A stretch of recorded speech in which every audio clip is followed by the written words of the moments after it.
इसी को बोला जाता है कि ये बॉर्डर ऊपर से बह के आए।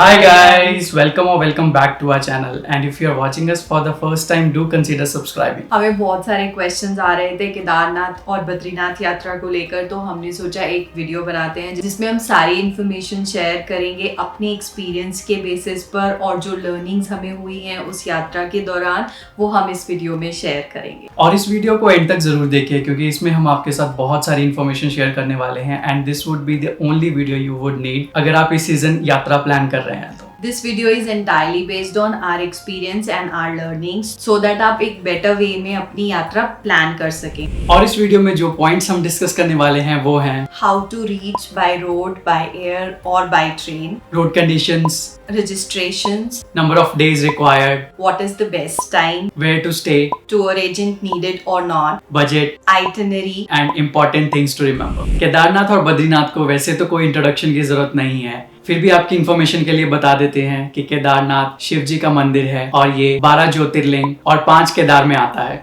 और बद्रीनाथ विष्णु जी का मंदिर है जो कि 4 धाम में से एक है। ये दोनों मंदिर उत्तराखंड में पड़ते हैं और ये उत्तराखंड के 4 धाम में भी आते हैं जो कि है गंगोत्री, यमुनोत्री, केदारनाथ और बद्रीनाथ। केदारनाथ और बद्रीनाथ दोनों ही काफी हाई ऑल्टीट्यूड्स पर हैं, तो यहाँ पर पूरा साल आप विजिट नहीं कर सकते। एक ड्यूरेशन के लिए ये रास्ता ओपन होता है जो कि यूजुअली समर के स्टार्टिंग से लेकर विंटर्स की स्टार्टिंग तक रहता है। और अगर हम हिंदू कैलेंडर के अकॉर्डिंग बात करें तो ये अक्षय तृतीया पे ओपन होता है और दिवाली के आसपास क्लोज होता है। जैसे कि इस साल केदारनाथ यात्रा 10 मई से स्टार्ट हुई थी और बद्रीनाथ यात्रा 12 मई से। केदारनाथ की क्लोजिंग डेट है 2 नवंबर एंड बद्रीनाथ की 9 नवंबर। तो आप मई से नवंबर तक के बीच में कभी भी ये ट्रिप प्लान कर सकते हैं। तो अभी बात कर लेते हैं कि आप यहाँ तक कैसे पहुँच सकते हैं।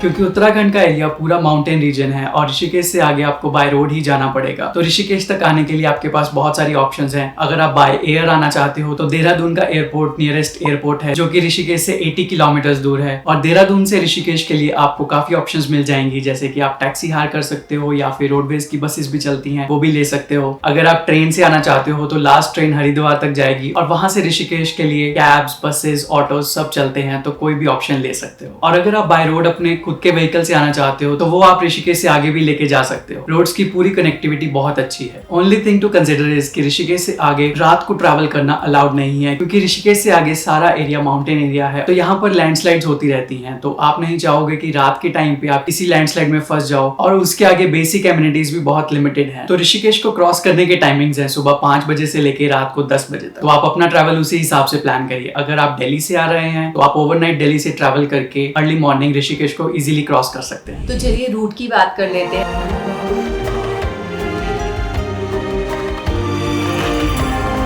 वैसे तो हम इसको डिटेल्स में अपने आइटिनरी सेक्शन में कवर करेंगे, बट यहाँ पर ऑन अ हाई लेवल आप कहीं से भी आ रहे हैं आपको ऋषिकेश तक आना होगा, और ऋषिकेश से आपकी यात्रा स्टार्ट होगी। ऋषिकेश से देवप्रयाग, देवप्रयाग से रुद्रप्रयाग, रुद्रप्रयाग से आप गुप्तकाशी जाएंगे और वहां से केदारनाथ। अगर आप बद्रीनाथ जा रहे हैं तो आपको रुद्रप्रयाग से बाइफर्केशन होता है जो कि कर्णप्रयाग, जोशीमठ वाले रास्ते से बद्रीनाथ जाता है। इन जगहों को हम डिटेल्स में आइटिनरी सेक्शन में कवर करेंगे। तो अभी बात कर लेते हैं रजिस्ट्रेशन की।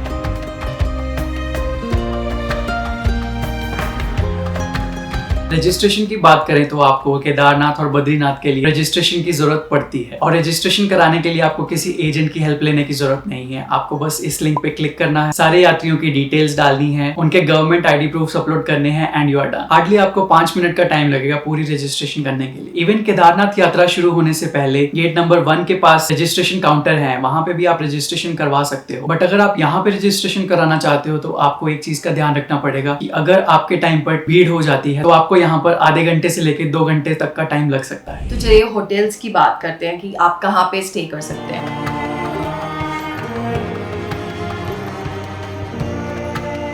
तो यहाँ पर धर्मशाला से लेकर आपको डिसेंट बजट होटल्स मिल जाएंगे। जो कॉस्टिंग रहती है वो 1500 से 2500 की एवरेज रहता है, बट पीक सीजन्स में ये 4500 तक भी चला जाता है एंड इवन पर पर्सन 2000 भी जा सकता है depending on the number of tourist that are visiting. आपको होटल्स के अच्छे ऑप्शंस मिल जाते हैं और होटल्स के काफी ऑप्शंस हैं, या तो आप ऑनलाइन बुकिंग कर सकते हैं या फिर वॉक इन कर सकते हैं। वॉकिंग में स्लाइट रिस्क रहता है in case off peak season या फिर लॉन्ग वीकेंड्स पे यूजुअली लोग बहुत ज्यादा ट्रेवल करते हैं, तो उस टाइम पर वॉक इन ना करें, ऑनलाइन बुकिंग करवा कर ही जाए। हमने जहाँ स्टे किया था उसकी डिटेल्स हम डिस्क्रिप्शन में डाल देंगे, अगर आप वहाँ पर रुकना चाहते हैं तो आप वो देख सकते हैं। तो अभी बात कर लेते हैं नंबर ऑफ डेज की।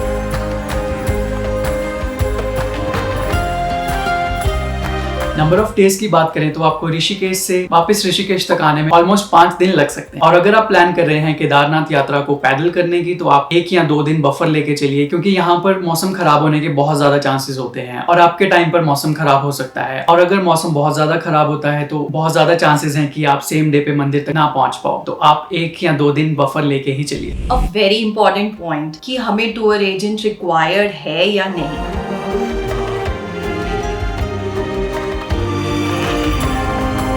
Mostly what we have observed is लोग कहते हैं कि टूर एजेंट के थ्रू जाएंगे, वो सब कुछ आपका प्लान कर देते हैं, but we don't strongly agree with it. आपको टूर एजेंट की जरूरत नहीं है केदारनाथ बद्रीनाथ जाने के लिए। अगर आप ये वीडियो ध्यान से देखेंगे तो आप अपनी पूरी ट्रिप खुद प्लान कर सकते हैं। एंड जस्ट इन केस आप सेल्फ ड्राइव से नहीं जा रहे हैं, आप कैब से जाना चाहते हैं, तो the max you can do is जो कैब ड्राइवर्स या जिनके भी थ्रू आप कैब बुक करेंगे उन्हीं से सारा डिटेल्स ले लें। वो ज्यादा अच्छा गाइड करते हैं rather than tour agents, because hotels registrations and everything can be done online. All you have to do is plan an itinerary, get in touch with the driver, get a cab. All you need is a taxi service का number which we have given in the description। और हमारा experience बहुत अच्छा था, हम लोग खुद drive करके नहीं गए थे बिकॉज केदारनाथ की यात्रा पैदल होती है और उसके बाद ड्राइव करना हम लोगों ने अवॉइड करा। तो अगर आप टैक्सी सर्विस के थ्रू कैब बुक करते हैं तो वो लोग आपको प्रॉपर गाइड करते हैं, इवन होटल सजेशंस भी देते हैं। इन अ वे आप अपने पैसे सेव कर सकते हो, because in this case you will have to pay for the cab and driver, and जो एक्स्ट्रा चार्जेस हैं जिसकी वजह से टूर एजेंट्स बहुत ज्यादा चार्ज करते हैं, तो आप वो अवॉइड कर सकते हो। And as per our personal experience we will highly not recommend कि आप टूर एजेंट्स के थ्रू जाएं, बिकॉज टूर एजेंट्स एक बहुत ज्यादा अमाउंट आपसे चार्ज कर लेंगे and they will be least bothered, because ये बिजनेस बना हुआ है उत्तराखंड में and there are fraud agents as well. So please be aware. इस वीडियो के थ्रू हम आपको पूरी डिटेल्स दे रहे हैं, तो आप इसके थ्रू आप अपने काफी पैसे बचा सकते हैं। तो अभी बात कर लेते हैं आइटिनरी।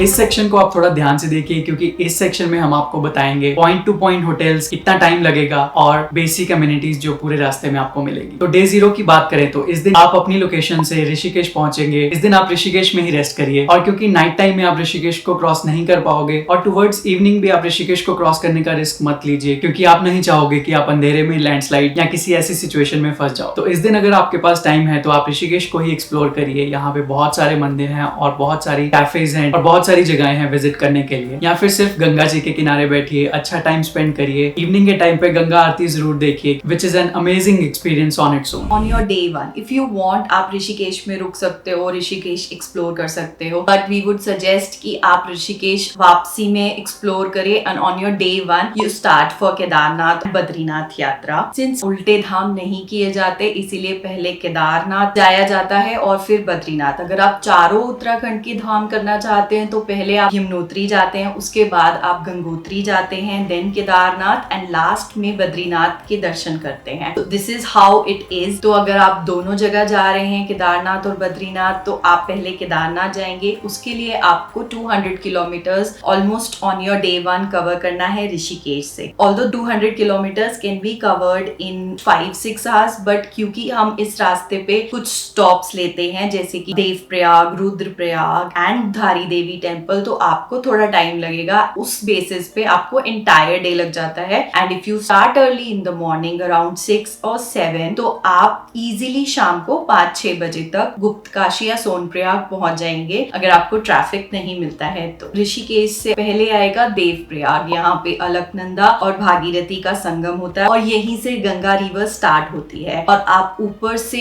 इवन हाईवे से ही बहुत क्लियरली कॉन्फ्लुएंस देख सकते हैं। बट अगर आप देवप्रयाग में जाकर वहाँ पे एक टेम्पल है वहां जाना चाहते हैं तो आपको थोड़ा सा डी रूट करना पड़ेगा। और थोड़ी ही आगे आता है धारी देवी टेम्पल। माना जाता है कि उत्तराखंड के चारों धामों की रक्षा करती हैं धारी देवी। यहाँ पर आप जरूर स्टॉप लीजिए। यूजुअली यहाँ पे रश नहीं होता तो आपको यहाँ पे हाफ एन आवर ही लगेगा। इनफैक्ट यहाँ की मान्यता है कि धारी देवी को आप यहाँ से मूव नहीं कर सकते। इन 2013 जो फ्लड्स आए थे केदारनाथ में, उस टाइम पर धारी देवी को वहां से शिफ्ट किया गया था ड्यू टू कंस्ट्रक्शन वर्क और ये प्रलय आया था, ऐसा लोकल्स की मान्यता है। और इसके बाद आप आगे जाएंगे तो रुद्रप्रयाग आएगा जहाँ पर मंदाकिनी और अलकनंदा मिलते हैं। आप ऊपर से आराम से इसका कॉन्फ्लुएंस देख सकते हैं, थोड़ा टाइम स्पेंड कीजिए। यहाँ पे काफी जगहें हैं जहाँ पे आप लंच कर सकते हैं and then you can leave for Guptkashi. हम लोग गुप्तकाशी में रुके थे बट वी वुड सजेस्ट कि अगर आप सोनप्रयाग तक ही पहुंच जाएं फर्स्ट डे या फिर गौरीकुंड भी पहुंच सकते हैं तो आपके लिए नेक्स्ट डे 1-1.5 घंटा सेव हो जाएगा। रुद्रप्रयाग से आगे जाएंगे गुप्तकाशी के रास्ते पर थोड़ा सा रोड का इशू आपको मिल सकता है और ट्रैफिक भी मिल सकता है इस रास्ते पर। अदरवाइज ऑल इन ऑल आप शाम तक इजीली गुप्तकाशी पहुंच जाएंगे। अगर आप चाहें तो शाम को गुप्तकाशी में एक बहुत अच्छा शिव जी का टेम्पल है, वहां पर विजिट कर सकते हैं। डे 2 पे आप अपनी यात्रा करेंगे और जाएंगे गुप्तकाशी से केदारनाथ मंदिर। अगर आपने गुप्तकाशी में स्टे किया है तो आप सुबह 4:30 बजे निकलिए सोनप्रयाग के लिए। सोनप्रयाग से थोड़ा आगे तक आप अपनी गाड़ी में जा सकते हैं। वहां पे फर्स्ट पार्किंग सोनप्रयाग में ही है और दूसरी पार्किंग सीतापुर में है जो कि एक मल्टी लेवल पार्किंग है। गुप्तकाशी से सोनप्रयाग का डिस्टेंस है ऑलमोस्ट 30 किलोमीटर्स और इसी के बीच में आता है फाटा। फाटा से ही मोस्टली हेलीकॉप्टर सर्विसेज चलती हैं और अगर आप हेलीकॉप्टर से जाने का प्लान कर रहे हो तो आपको फाटा तक आना पड़ेगा। और सोनप्रयाग से आगे आप अपनी गाड़ी में नहीं जा सकते तो इसके लिए लोकल शेयर टैक्सीज चलती हैं जो कि 50 रुपीज पर पर्सन के हिसाब से आपसे चार्ज करती हैं और आप पहुंच जाते हो गौरीकुंड। सोनप्रयाग और गौरीकुंड दोनों जगह ही क्लोक रूम्स अवेलेबल हैं। अगर आप कुछ एक्स्ट्रा सामान कैरी कर रहे हो जो कि आप यात्रा के टाइम पर कैरी नहीं करना चाहते तो आप इन क्लोक रूम्स में रख सकते हो। अनदर रिकमेंडेशन इज कि अगर आपके पास डे 1 पे थोड़ा टाइम बचता है इवनिंग में तो आप सोनप्रयाग तक आ जाइए और सोनप्रयाग में ही स्टे करिए। यहाँ पर भी आपको स्टेज की बहुत अच्छी ऑप्शंस मिल जाएंगी और सुबह के टाइम जब आप यात्रा स्टार्ट करोगे तो आप अपना 1 से 1.5 घंटा सेव कर लोगे। गौरीकुंड में भी आपको बेसिक स्टेज की ऑप्शन जैसे कि धर्मशाला वगैरह मिल जाएंगी। अगर आप चाहें तो वहां पे भी रुक सकते हैं। गौरीकुंड में ही हॉट वाटर स्प्रिंग है और अगर आप चाहें तो यहाँ पे नहा के अपनी यात्रा स्टार्ट कर सकते हैं। तो बस गौरीकुंड से आपकी यात्रा स्टार्ट हो जाएगी। वैसे तो यात्रा का मतलब ही होता है पैदल यात्रा, तो आप अपनी पैदल यात्रा यहीं से स्टार्ट करिए और अगर आपको लगता है कि आपको पालकी की जरूरत है तो आप वो भी यहाँ से ले सकते हैं या फिर हेलीकॉप्टर की ऑप्शन भी अवेलेबल है। पालकी की कॉस्ट आपको 5,000 से 8,000 लगेगी। घोड़े से यात्रा करना हम सपोर्ट नहीं करते क्योंकि जब आप वहां पे जाओगे तो आपको दिखेगा यहाँ पे एनिमल क्रुएलिटी के नाम पे घोड़ों पर बहुत अत्याचार होते हैं। तो उस चीज को हम लोग सपोर्ट नहीं करते और ना ही उस चीज की इन्फॉर्मेशन हम आपके साथ शेयर करेंगे। Another thing to consider is कि अगर आपके टाइम पर मौसम बहुत ज्यादा खराब हो जाता है तो प्लीज डोंट स्ट्रेस योरसेल्फ। आप जहां तक जाना इजीली मैनेज कर सकते हैं वहां तक जाइए, वहीं पर आप टेंट लेके रात को स्टे करिए। यहाँ पे जगह जगह आपको टेंट्स मिल जाएंगे जो कि 500 रुपीज पर पर्सन के हिसाब से आपको टेंट में रुकने देंगे। क्योंकि अगर आप खराब मौसम में अपनी यात्रा कंटिन्यू रखेंगे तो आपकी स्पीड बहुत ज्यादा स्लो हो जाएगी और आप बहुत ज्यादा डिस्टेंस कवर नहीं कर पाओगे और आप जैसे जैसे आगे बढ़ते जाओगे वैसे वैसे ठंड भी बढ़ती जाएगी। तो खुद को और बॉडी को स्ट्रेस देने से बेटर है कि आप रेस्ट करिए और नेक्स्ट डे अपनी यात्रा कंटिन्यू कीजिए। यहाँ पर जगह जगह आपको टेंट्स मिल जाएंगे और सारी बेसिक एमिनिटीज भी मिल जाएंगे। अनदर इंपॉर्टेंट पॉइंट इज अगर आप हेलीकॉप्टर से जाने का प्लान कर रहे हो और आपके टाइम पर वेदर खराब हो जाता है तो खराब वेदर में हेलीकॉप्टर्स नहीं उड़ते, तो आपको वहां पर वेट करना पड़ेगा और बहुत ज्यादा पॉसिबिलिटी हो जाती है कि उस दिन हेलीकॉप्टर ना ही उड़े। तो आप 1 या 2 दिन बफर लेके ही चलिए। अगर आप डे 2 पर ही केदारनाथ पहुंच गए हैं तो आप सुबह आरती देखिए और वहां पर दर्शन करिए। बट इन केस आप सेकेंड डे पर टेम्पल तक नहीं पहुंच पाए हैं तो नेक्स्ट डे फिर से स्टार्ट करिए फ्रेश एनर्जी के साथ and in fact you will feel more better. और जो रास्ता आपको एक दिन पहले बहुत टायरिंग लग रहा होगा वो आप बहुत इजीली विद फुल एनर्जी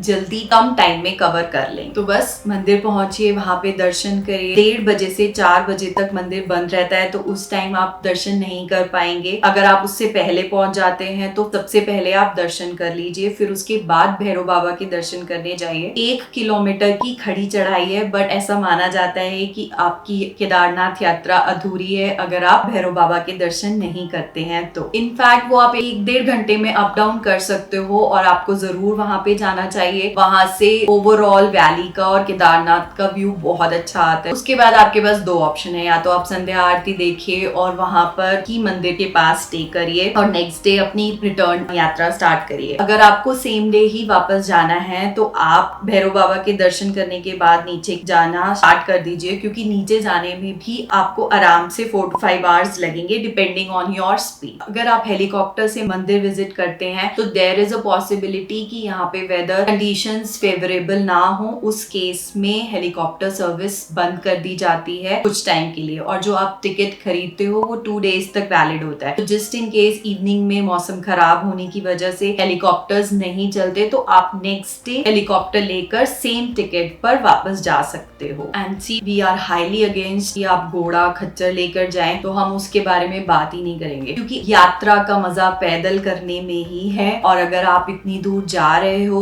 थोड़ा तो अपने आप को पुश करो, पैदल चलने की कोशिश करो और महादेव के दर्शन करो, रादर देन आप किसी पशु पर अत्याचार करके उस पर बैठ कर जा रहे हैं, क्योंकि वहां पर animal abuse is a big thing. And we highly recommend कि आप प्लीज यात्रा पैदल ही करें और घोड़ा खच्चर अवॉइड करें। एक और इम्पोर्टेंट टिप, आप प्लीज किसी भी खच्चर वाले से, घोड़े वाले से आगे का रास्ता ना पूछे, क्योंकि ये लोग मोस्टली मिसगाइड करते हैं और बोलते हैं बहुत ज्यादा लंबा है, आप नहीं कर पाओगे, आपको डिस्करेज करते हैं ताकि आप घोड़ा लेने पर मजबूर हो जाओ आधे रास्ते से ही और उनकी इनकम बन जाए। तो इसीलिए बेटर है हिम्मत रखकर भगवान पे पूरा भरोसा रख के धीरे धीरे चलते रहें, आप ये यात्रा आराम से पूरी कर पाएंगे। अगर आप डे 3 पे मंदिर के पास ही रुक गए थे शाम की आरती देखने के लिए, तो आगे की आइटनरी में हम जो इन्फॉर्मेशन शेयर करेंगे उसमें एक दिन ऐड करते रहिए। तो इस दिन आप मंदिर से वापस यात्रा करके गुप्त काशी तक पहुंच जाएंगे और गुप्त काशी में ही स्टे करिए। और अगर आप दोपहर तक सही टाइम से गुप्त काशी तक पहुंच जाते हो और आपको लगता है आपके पास थोड़ा टाइम है, तो रुद्रप्रयाग तक आ जाइए, क्योंकि रुद्रप्रयाग में कंपैरेटिवली कम ठंड होती है और यहाँ पे आप अच्छे से रेस्ट भी कर पाओगे। और अगले दिन बद्रीनाथ जाने के लिए आपको वैसे भी रुद्रप्रयाग तक आना पड़ेगा,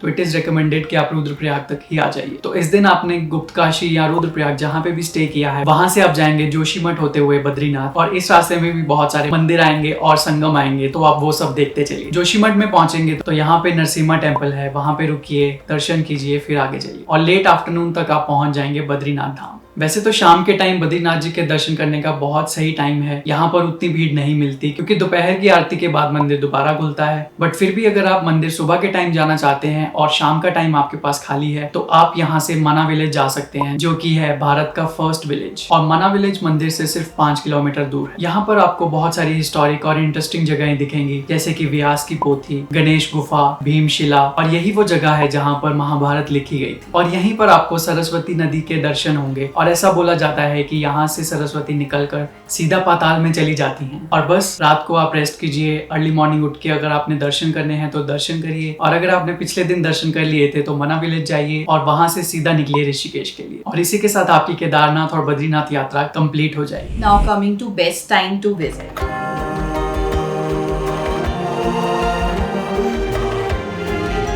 जैसे कि हमने इस वीडियो में स्टार्टिंग में बताया कि ये यात्रा एक लिमिटेड टाइम के लिए ही खुली रहती है, तो यूजुअली लोग स्टार्टिंग में जाना प्रेफर करते हैं जैसे ही द्वार खुलते हैं। But this is the worst time to travel, because वहां पे बहुत ज्यादा भीड़ होती है, बहुत ज्यादा प्राइस हाई हो जाता है, हर जगह का मिसमैनेजमेंट रहती है और मौसम भी खराब ही रहता है, क्योंकि ऊपर हाई ऑल्टीट्यूड्स पे स्नोफॉल के चांसेस तब भी बने रहते हैं। तो वी वुड रिकमेंड कि आप फर्स्ट 2-3 वीक्स ट्रैवल ना करें, क्योंकि आपको रास्ते में भी ट्रैफिक मिल सकता है। जैसे कि इस साल जो भी लोग स्टार्टिंग में गए हैं वो लोग गुप्त काशी तक पहुंचने में ही उनको बहुत टाइम लग गया। इवन लोकल्स भी उस टाइम पर जाना प्रेफर करते हैं बिकॉज तभी द्वार खुलता है। तो थोड़ा सेटल डाउन होने दीजिए, 2-3 वीक्स के बाद यू कैन प्लान, और आप जून में जा सकते हैं। जून में समर्स होती हैं, ऑल्दो वेदर अनप्रिडिक्टेबल है और कभी भी चेंज हो जाता है, बारिश आपको रास्ते में कभी भी मिल मिल सकती है, but then June will B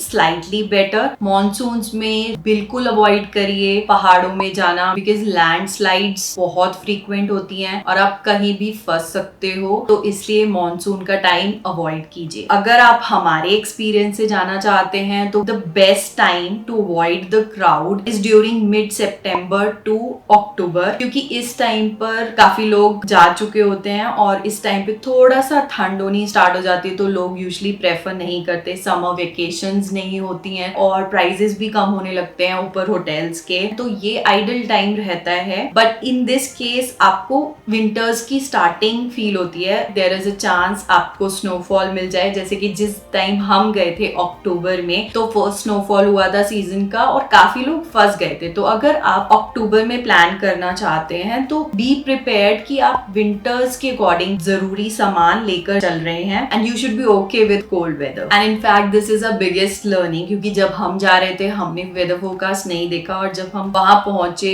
तो सीजन का फर्स्ट स्नोफॉल था and we were relatively less prepared for that kind of cold. हमने जो गलती करी है आप वो अवॉइड कर सकते हैं। वेदर फोरकास्ट देखना बहुत जरूरी है ताकि आप स्टार्ट करने से पहले अपने साथ जरूरी चीजें, जरूरी कपड़े अपने साथ रखें, सो दैट आपको ऊपर जाकर दिक्कत ना हो। तो अभी बात कर लेते हैं बजट की।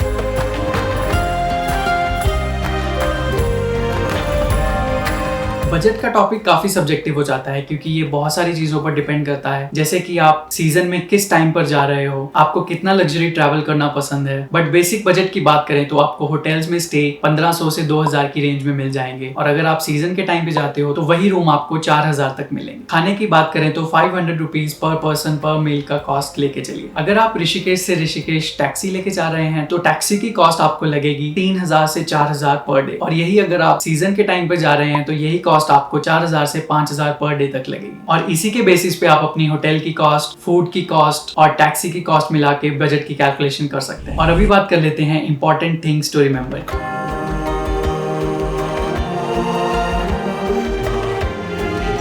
इंपॉर्टेंट थिंग्स में सबसे पहले बात करें तो सबसे पहले अगर आप केदारनाथ यात्रा स्पोर्ट्स शूज पहन के करना चाहते हैं तो वहां पे सिर्फ स्पोर्ट्स शूज काफी नहीं होंगे, आपको प्रॉपर ट्रेकिंग शूज की जरूरत पड़ेगी। यहाँ पे किसी भी टाइम मौसम खराब हो सकता है और बारिश हो सकती है, तो आप अपने साथ रेनकोट जरूर लेके चलिए। और केदारनाथ और बद्रीनाथ दोनों जगह ही ठंड रहती है, तो आप अपने वूलन्स अच्छे से पैक करके लेके चलिए। और केदारनाथ यात्रा पे केदारनाथ मंदिर जाने के लिए अगर आपको आपका बैग भारी लग रहा है तो आप पिट्ठू हायर कर लीजिए। पिट्ठू हायर करने के दो फायदे हैं, एक तो वो आपका सामान कैरी करके आपको मंदिर तक ले जाएंगे, और क्योंकि वो थोड़ा तेज चलते हैं तो आप उनकी स्पीड को मैच करेंगे और मंदिर तक जल्दी पहुंच जाएंगे। यात्रा करते टाइम स्टे हाइड्रेटेड और अपने साथ वाटर बॉटल जरूर रखिए। हम लोग क्योंकि शहर से आते हैं तो हमारी बॉडीज अडेप्ट नहीं होती हाई ऑल्टीट्यूड्स के लिए, तो आप हाई ऑल्टीट्यूड के लिए कोई ना कोई मेडिसिन अपने साथ जरूर रखिए। आप अपने साथ कैम्फर, जिसे कि कपूर भी बोला जाता है, वो जरूर रखिए। और अगर आपको चलते टाइम लगे कि आपको सांस लेने में दिक्कत हो रही है तो उसको इनहेल कीजिए, आपको अच्छा लगेगा। वैसे तो यहाँ पे गूगल पे, फोन पे सब चलता है, बट अगर वेदर खराब होता है और नेटवर्क में फ्लक्चुएशंस होती हैं तो उस टाइम पे आपको दिक्कत हो सकती है, तो आप अपने साथ कैश जरूर रखिए। घोड़े वालों से रास्ता मत पूछिए, वो आपको गलत गाइड करेंगे और चाहेंगे कि आप उनसे घोड़ा ले लें। तो आप जो रास्ते में दुकानदार आएंगे उनसे रास्ता पूछिए, नहीं तो रास्ते पे चलते जाइए, सब एक ही जगह जा रहे हैं। और अगर आपके टाइम पर वेदर बहुत ज्यादा खराब है तो डोंट स्ट्रेस योरसेल्फ। यहाँ पर जगह जगह आपको टेंट्स मिल जाएंगे जहाँ पर आपको रात को रुकने के लिए बेसिक एमिनिटीज मिल जाएंगी, तो बहुत ज्यादा स्ट्रेस मत लीजिए, वहाँ पे रात को रुकिए और मॉर्निंग में अपनी यात्रा कंटिन्यू कीजिए। तो बस इसी के साथ आपकी यात्रा हैप्पीली कंप्लीट हो जाएगी। Try to cover every possible information in this video along with our experience, but in case you feel we have missed something और आपको अगर कोई और information चाहिए, do let us know in the comment section. Hope आपको ये video हमारी अच्छी लगी होगी। Please like, share, subscribe. Her her Mahadev. Do check us out on Instagram and follow for more interesting real-time stories.